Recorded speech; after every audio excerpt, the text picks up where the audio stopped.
Abigail returned home that day with her heart in pieces.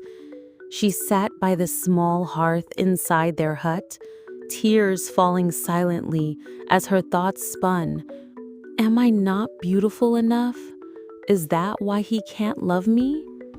As she wept, her mother walked in. Seeing her daughter broken like that, she rushed over. "What's the matter, Abigail?" her mother asked, kneeling beside her. Abigail didn't hesitate.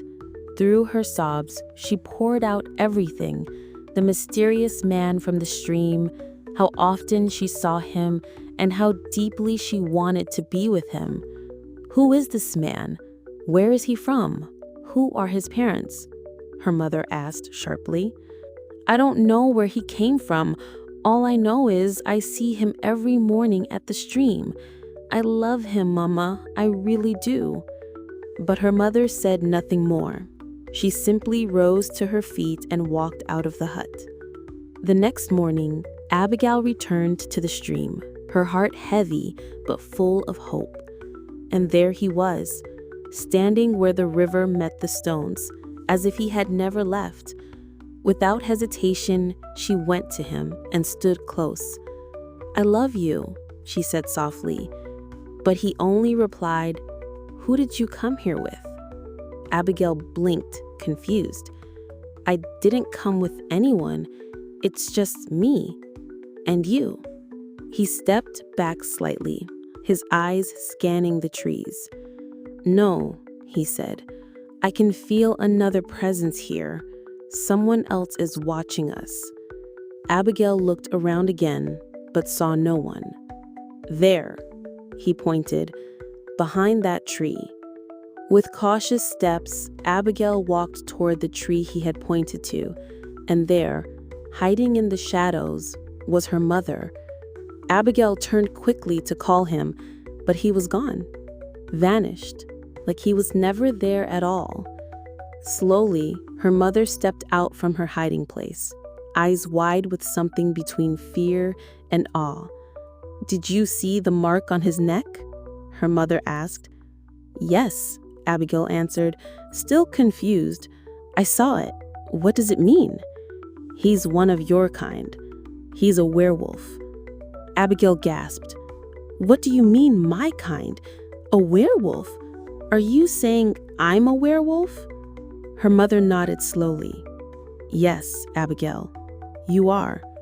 Abigail staggered back in shock. I am not your real mother, she said gently. I found you here, at this stream. You were just a baby, lying in a basket made of palm reeds.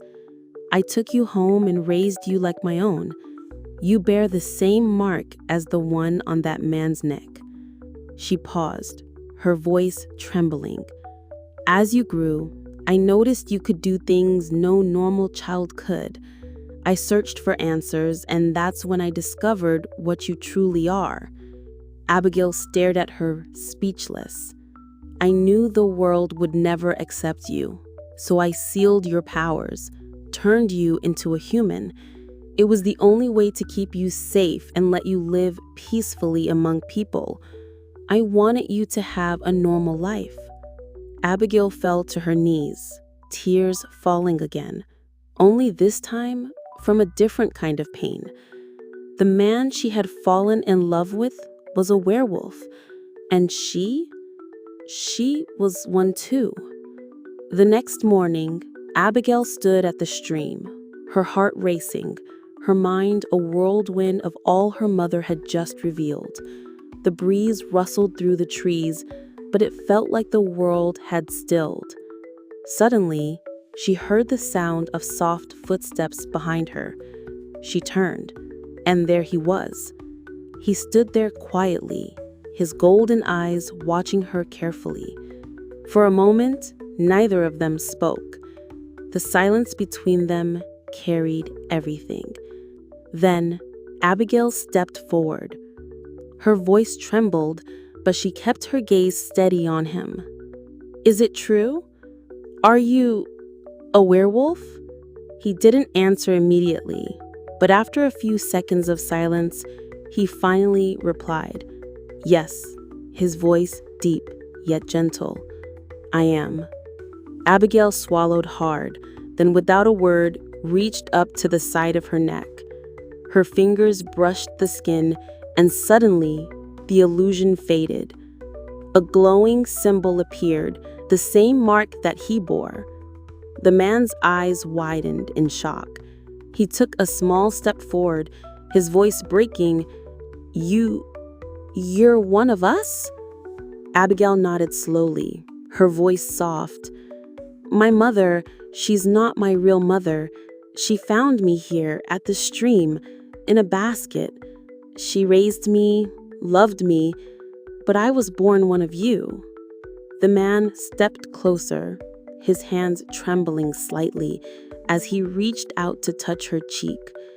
All this time, I stayed away because I thought you were human.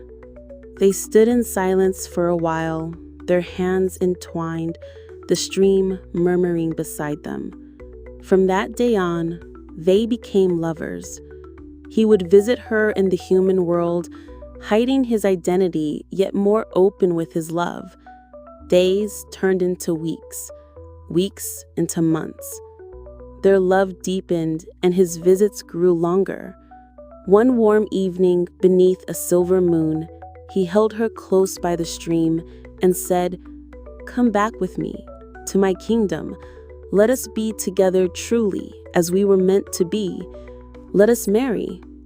Abigail looked into his eyes and replied gently, "I will, but first, will you help me find my real mother, my real parents?" He looked at her. "I can help, but I'll need a small drop of your blood." "My blood?" she asked, uncertain. He took her hands in his and smiled. "I'm not just any werewolf, Abigail. I'm the soon-to-be king of the werewolf kingdom. With a single drop of blood, I can trace your lineage.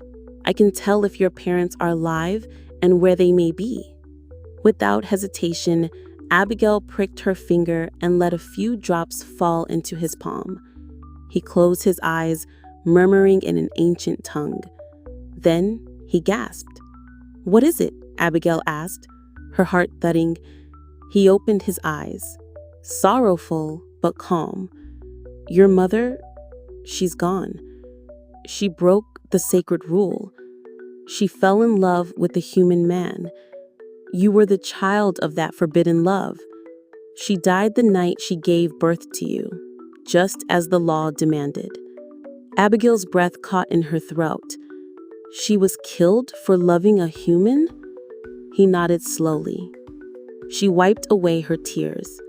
Together they turned from the stream. The trees swayed above them as if blessing their path.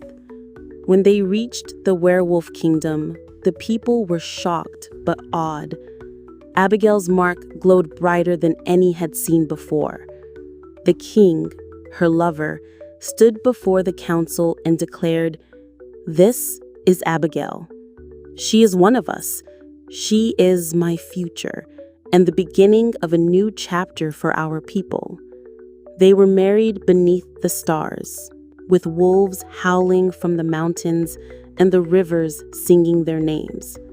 The girl who once cried by the stream was now a queen.